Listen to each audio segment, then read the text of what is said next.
My crazy mother-in-law stole my vintage key collection, so I called the police and had her arrested. My wife threatened to leave me if I went through with pressing charges, so I filed for divorce myself, plus 3 updates. My mother-in-law is insanely entitled, and my wife's enabling of her has made our marriage very hard. Recently, she came to us wanting me to buy her a new phone because hers was 2 years old and out of date. She threw a fit when I refused, getting on the floor and pounding her fists against the hardwood. I still refused, so she got up and left, but not before yelling that she'll be getting the phone. Now, I have a collection of vintage skeleton keys that is worth a few $1,000s, and I kept them all in a locked display cabinet. Well, a few days ago, I came home to find the cabinet forced open and my entire collection gone. I checked the CCTV and saw my mother-in-law force the cabinet open with a crowbar. I called her right away and demanded she return my collection, but she told me she sold everything at a pawn shop already and used the money for a new phone.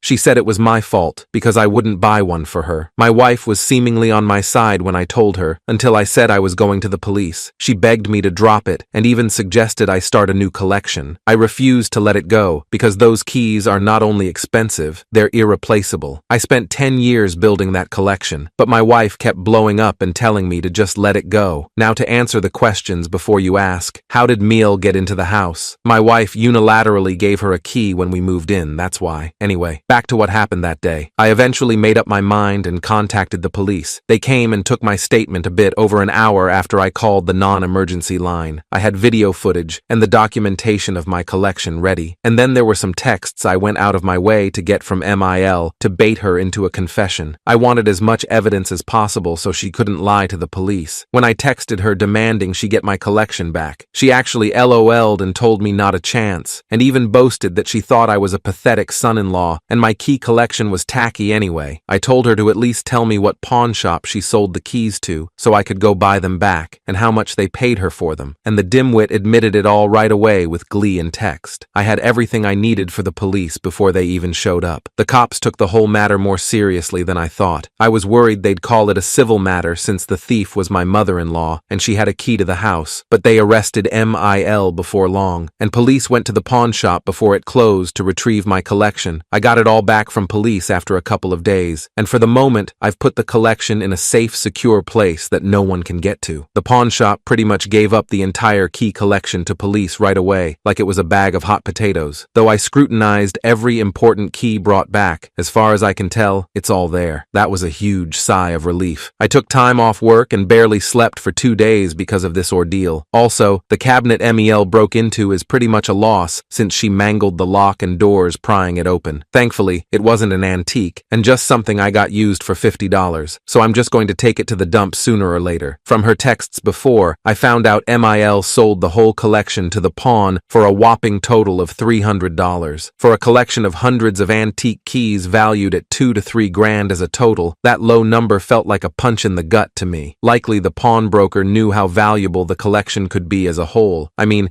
it's not like hitting a jackpot or anything, but money is still money, especially when a dumb little lady walks in with a box of goodies. Anyone else hear Mr. Krabs laughing? Anyway, the cost of repayment to the shop was supposed to be on MIL, but my wife paid them back out of our joint account instead. From what the shop owner said, MIL told them the key collection belonged to her deceased husband, and she was sick of the whole collection sitting in storage, so they believed her. But just to be clear, she's not a widow. Her husband divorced her and left the state around 15 years ago. MIL lives off Social Security and food stamps. She also holds garage sales every few months, and she often demanded our soda and beer cans so she could get the deposit money recycling them. MIL doesn't drive. She gets around on an electric scooter that tows a bicycle trailer. She lives in a long paid-off house, and she would not be having money troubles if she wasn't overspending every month. And she always counts on my wife to pick up the slack when she comes up short. My wife and I got in a huge fight when she got home because I had her mother arrested, but I told her I'm done with her enabling of her toxic mother. I said I was changing the locks as soon as possible and banning her mother from the house. And I also said that either we got marriage counseling or I'd be inquiring about my options for separation from an attorney. I thought my wife would beg me not to do that, but instead, she just called me horrible, packed a suitcase, and walked out to go to a motel. I just sat on the couch and let her go. She repeatedly looked like she was waiting for me to ask her to stay, but I didn't. In the morning, she texted me she'd be bailing her mother out and wanted me transfer her the money to pay for it since I was the one who got her mother mother arrested. When I said no, all I got back was a sarcastic, "Wow, Zrina." Not too long later, I had a gut feeling and checked the balance on the shared bank account, and my wife had taken out a lot of money. I wasn't sure if all that was needed for bail, so I called the pawn shop later. The owner confirmed my wife had come in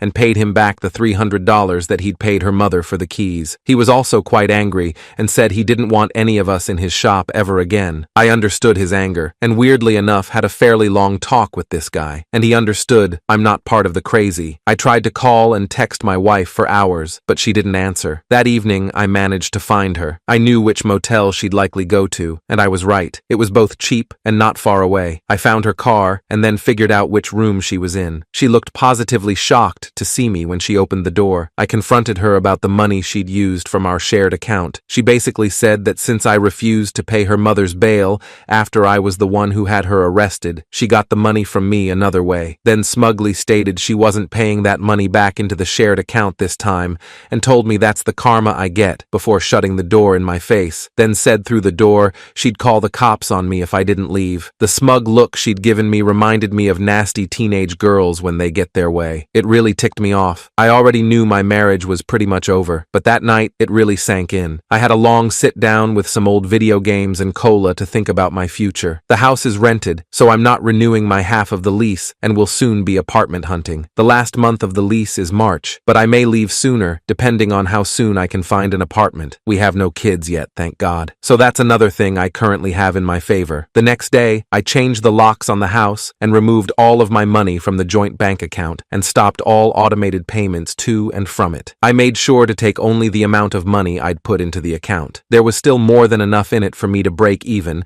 and still leave the minimum required balance on the account. Either way, the cost of MIL's bail and paying back the pawn shop was now entirely out of my wife's pocket now, and I don't think she's noticed yet, but it shouldn't be long. I've been to a couple different divorce lawyers already, and I picked the second one since the first seemed like they were only there for a paycheck. I'll have the divorce papers served soon. I loved my wife, but it's clear she didn't love me, so I can't stay with her anymore. She can have her thieving hoarder mom all to herself now. We both have very comparable incomes, so I'll be pushing for a clean split divorce. This woman didn't deserve me, and I fell for her act. She didn't want a husband. She wanted an insurance plan. I will pursue any charges still possible against her mother. I'll update again when more happens, but I'll be clear on this. I won't be changing my mind. My soon-to-be ex-wife can beg and love bomb all she wants, if she even bothers to. I've never been her number one, and I'm not gonna settle for being number two in my own marriage. It is over. Update. It really didn't take me long to find and hire a divorce lawyer, and she's mean. Yes, my lawyer is a woman, and she seems pretty good at her job. She asked me a couple of times if I was really sure I wanted to do this, but once I explained my full story to her and showed some evidence, she agreed with me when I said I wanted to start ASAP, so she got the ball rolling. Oh, this divorce is going to cost me, but I don't care. I'll rebuild my savings later as a free man. I didn't even want to rent the house I'm currently living in anyway. Wifey pushed for that. I'd have been happy staying in our old apartment we used to share until we could have actually afforded to buy a house together instead, but that's obviously never happening. I'll be paying a lot less for an apartment once we separate. Before coming home, Wifey spent some time at a cheap motel when she bailed her mother out of jail, and she even threatened to call police on me when I went to see her there. I changed the locks with my landlord's permission while Wifey was still away, and sent her a text saying I'd done so, but I guess she'd not bothered to look since she never responded. So upon returning home,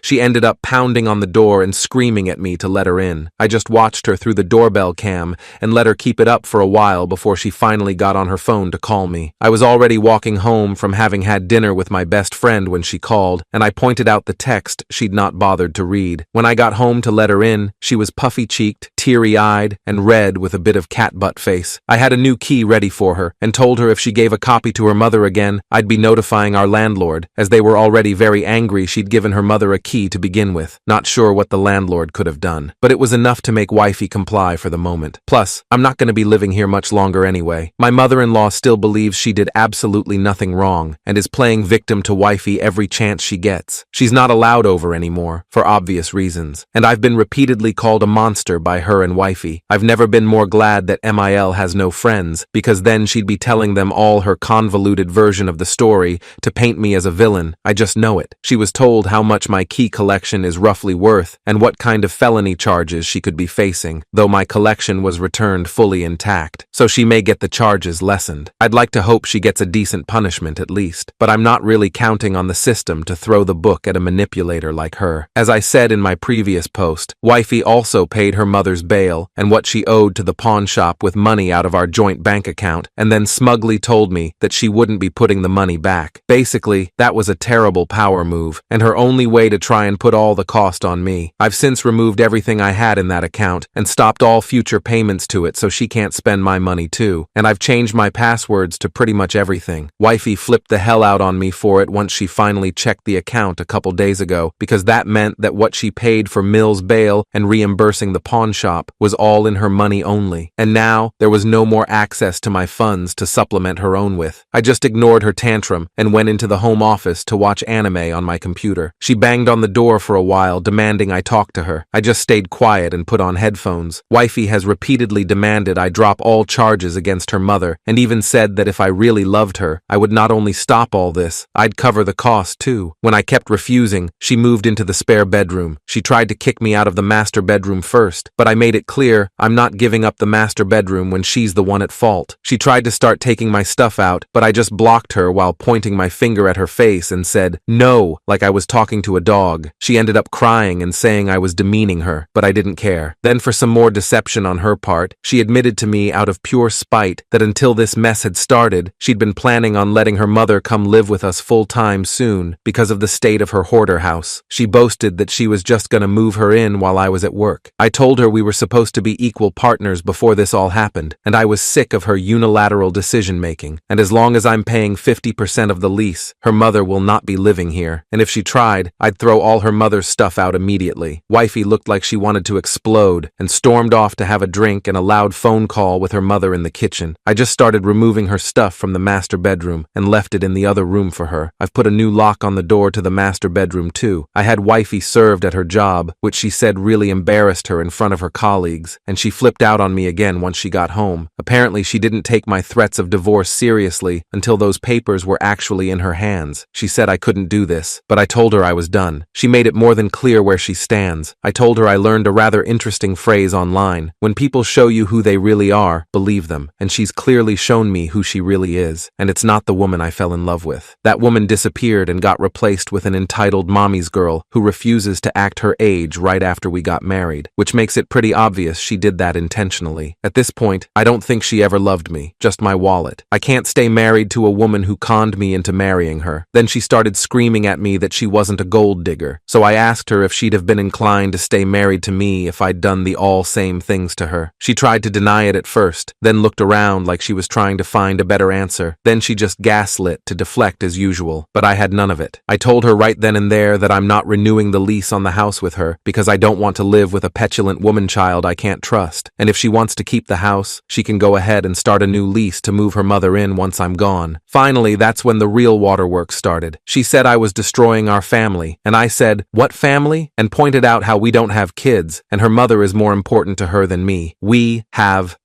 family. Then I just walked away. She loudly cried in the living room for hours, but I ignored her. Now she's giving me the hardcore silent treatment and won't look me in the eyes. I'm actually enjoying it, which just seems to make her angrier. As an added bonus, I warned my current landlord about wifey wanting to move her mother in. I gave him all the details I had about MIL, the state of her hoarder house, and how much of a deceptive mommy's girl wifey is, and warned him that if he let my mother-in-law live in any property he owns, she would turn it into an utter disaster. He thanked me for telling him, and is now not going to let wifey renew the lease on her own if she tries. He'll be advertising the property soon. Wifey has no idea yet, and likely would have only just barely been able to afford the house with her mother's help anyway. One more thing. Yesterday, someone warned me to take my name off the joint bank account entirely, so I would not be on the hook for any overdraft. I took that to heart and went to the bank to get it done. Only took a few minutes to do it, and the bank is 10 minutes away by car. All good now. I've been working from home lately, so I had the time. All statements from the account were already printed and given to my lawyer too, so I can wash my hands of it. Update 2. After roughly a week of the silent treatment from her, wifey couldn't keep it up anymore. anymore and started love bombing. She even tried to make me dinner and get me drunk. I told her while she was cooking that I wouldn't touch anything she made. For one, she's a terrible cook. And secondly, I don't trust her not to put something in the food. She made overcooked hamburgers, and I didn't touch them, or the alcohol provided. I mean, the beer was already opened. She cried and said I was being mean by not eating her food, and I coldly said it was because I can't trust her anymore. She retorted that it wasn't like she'd cheated on me or anything. I said back that she may as well have cheated since her mother was always more important to her than me, the man she married. You can't keep a marriage by treating your spouse as secondary. Wifey changed the subject by breaking down crying again and begged that if I stopped the divorce, we could get the marriage counseling I'd wanted, and she'd never try to have her mother live with us. I told her it was far too late. She had her chance and blew it badly. She already made it very clear where she'll always stand. In the past 2 years, she made no effort to get better and only acted nicer in public. Why would I want to stay in that sort of toxic relationship? She had to answer truthfully for once and admitted that she likely would have left me if I'd done the same stuff to her. But she still kept trying to convince me not to divorce and that we could work it out. I had to just walk away and go into the office again. Wifey didn't stop and even tried to initiate intimacy multiple times. She walked around the house in lingerie a lot, and even my favorite of wearing nothing but a lacy apron. She hasn't done that for me since our honeymoon, even when I asked. She tried touching me in places, running her fingers in my hair, and getting on her knees to try to entice me. I didn't take her bait and stonewalled. She ended up gaslighting me with the "Am I not good enough?" line. I told her she used to be, but I just can't see her that way anymore. Wifey left me alone to hit the bottle hard after I said that, and she wound up puking in the kitchen. I wouldn't put it past her to try and baby trap or frame me at this point. I even lock the door when I sleep, and I've installed a hidden camera in the room. I want out of this house, but I can't leave yet until I can get into my new place. Wifey later doubled down while sobbing when nothing was working on me and begged again that I don't go through with the separation and divorce. But I've already found an apartment that'll be vacant sometime in early to mid-March. I've also notified all of the utilities of the change as well. Wifey's now freaking out even more because now she has to find an apartment for herself right away. I don't really care where she'll end up. I'm just happy I'll be free of this house soon. I've also made sure not to tell her where my upcoming apartment is located, and she's tried to get that info out of me 3 times already. As soon as my new apartment is ready, I'll start moving stuff in. I'll be taking the bed from the guest room when I go. I paid for it after all. And it'll be easier to move since it's a queen size, and what's in the master bedroom is a king. I'm a light sleeper, so having a comfortable bed is a must. My wife can have the bulk of the furniture. She can either leave it for the next tenant or she can sell it. I don't care anymore. The apartment I'll be moving into is a 1-bedroom. The previous tenant left it in a sorry state, so it needs some remodeling. But I picked that specific one because not only will the rent will be far cheaper than the house, I'll be much closer to my job. Like, I could walk or bike to work from there. And I just might. I haven't ridden a bike in years because I never could get wifey to. Yet another thing she's held me back from. So when I move out, one of the first things I'm gonna do is buy a bike. Update 3. A few months ago, I anonymously reported my MIL as a serious hoarder. Someone here commented I should report my MIL's hoarding to the fire marshal, and at the time I decided to do it because I was angry and wanted to get back at her for stealing my collection from me and making my life hell. Mill had been building a hoard in her house since my wife was a teenager. The house was filled nearly to the brim with rotten garbage and was rodent infested. I've actually seen rats there. I made a call to the city from a number I googled. At first I thought nothing came of it as weeks went by, but I guess someone looked into it because MIL's house was given an inspection. The house was found to be in even worse shape than I thought. It was not only a serious fire hazard to itself and everything around it, and rodent infested. There were also some exposed electrical wires, a roof leak that's gone unfixed for years that caused bad rot damage and black mold. The outside of the house didn't look that bad, and it was in a neighborhood full of old houses that looked similar, which is likely why no one reported it till I did. My setbacks W figured out it was me who reported her mother, what with the timing and all. She came home and ranted to me about all the things her mother told her the inspector found, and how her mother was likely to lose her house now, but it was only a matter of time before something like that happened. If I didn't report her mother, someone else eventually would have. Sitbeck screamed at me that I was a horrible, deceitful person. I asked her if she wanted to be the pot or the kettle, then reminded her of all the reasons why we were separating. I ended up losing my cool and ranted at her, saying that her enabling of her mother caused this. Her acting like her mother stealing my irreplaceable skeleton key collection I've spent a decade building